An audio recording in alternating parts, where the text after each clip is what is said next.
Congratulations, you've got a promotion and we've upped the budget to buy a watch. Now, we did a series where we try to get a watch from $0 to $1,000, and now we've upped it to $5,000. Now, I always have to point out, this is my point of view, and these are watches that I like. The beauty of this is that we can have a long chat about it in the comments. I remember in the last video, a lot of people actually came for me. Why didn't you include a Citizen? Why didn't you include a Citizen? This is because I've particularly not had any interaction with the Citizen watch company. And thanks to you guys and your wonderful comments, I did a deep dive into Citizens, and now I am a full-blown convert. So with much further ado, quick rates check.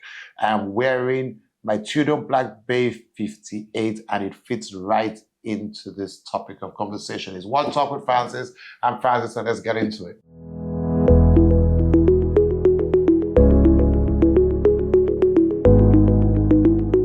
So basically, we're going to talk about 6 watches. I'm trying to do a 5 for 5, but I think I threw in, you know how I do, I threw in a few more extras. But so what it is we're keeping it basically on the mainstream, because I want to believe that a lot of people who are trying to buy this watch, it might be your first watch, might be your second, but you want it to be more recognizable. Although I snuck in one independent towards the end, and I snuck in something for the ladies as usual. Let's go with the first one. It is what is on my wrist, which is the Tudor Black Bay 58. It's 39 millimeters. It retails for about $4,200. I think it's bang for buck, the best watch on this list. Maybe because I own it, or that's the reason I own it. Now, next on the list is the Longines Spirit Zulu time. I absolutely adore this watch. There's a 39 millimeter and a 42 millimeter. My sweet spot is 39, so I'd go for the 39. Retails about $3,300 US. Now, what I like about this watch in particular is the colorway. It has stainless steel case. Stainless steel is an integrated sports watch, so it's a bracelet. The dial is black it has this vintage gold dials and numbers that has that gilded feel, and then it has a stunning green bezel. It is absolutely gorgeous, and it looks way more expensive than that retail price that it goes for. Next on the list is another brand that is very dear to me, because that was the first luxury watch that I ever purchased.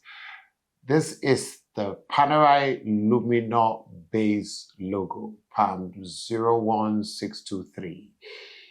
Now, we stretched the budget ever so slightly to $5,600, but with this, you get proper heritage of the Panerai name. It's a 44 millimeter dive watch. Comes with a rubber strap. I think you can swap it for a leather if you want later.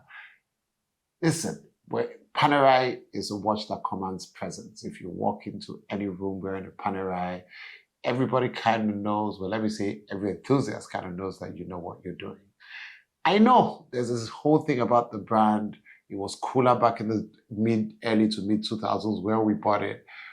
But I think they're doing something great, especially after Watches and Wonders with the new iteration on the case. I think is one that people are going to start looking for now. So yeah, that's a good choice if you're within the 5K budget. Now, the next watch is a very recognizable brand. It is the Breitling Heritage Superocean B20 42 millimeters. Now, this is a rugged watch. It has 200 meters of water resistance. You can't beat that, and you don't even need more than that. You don't even need as much as that, but yeah, that depends on who's diving. It retails slightly above budget again, $5,850, but it's good value for your money, and you can get it on a Milanese bracelet or a rubber bracelet. It comes in, I think, 2 colorways. There's the black dial and the blue dial. I would suggest get the blue dial with the Milanese bracelet, and then you can swap it for a rubber if you want.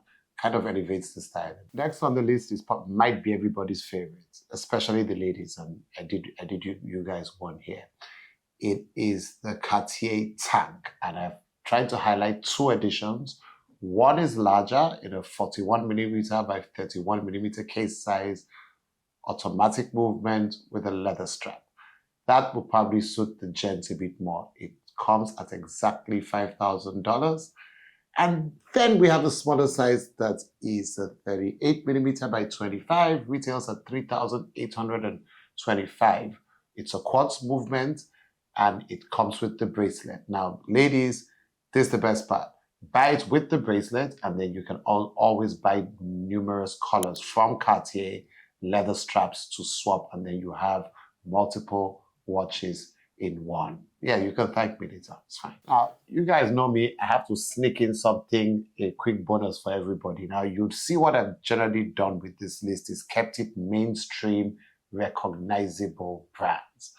But I know there's many people out there like me who love the independent scene. So I've snuck in my favorite release this year, hands down, from Watches and Wonders, from Nomos Glass Shoot.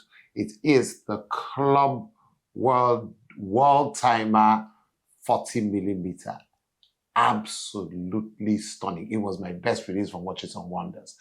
It retails at $4,700. It comes in two colorways. With Watches and Wonders, they had some, nice bubbly colors and limited edition, which have all been sold out. But as mainstay for the brand, there's a blue dial and a silver dial. Worldtimer function, you can tell your time in different time zones at the same time. You know what you get from Nomos. Excellent build quality, in-house movement. For that price, it can't be beaten on this list. And now that's what we have for today. Remember, we're on YouTube now, so please go there. We'll leave the link in my bio. I think it's permanently there. So you guys go there, check it out, subscribe, like, share, and do everything we have to do. It was fun talking watches. Stay safe, guys.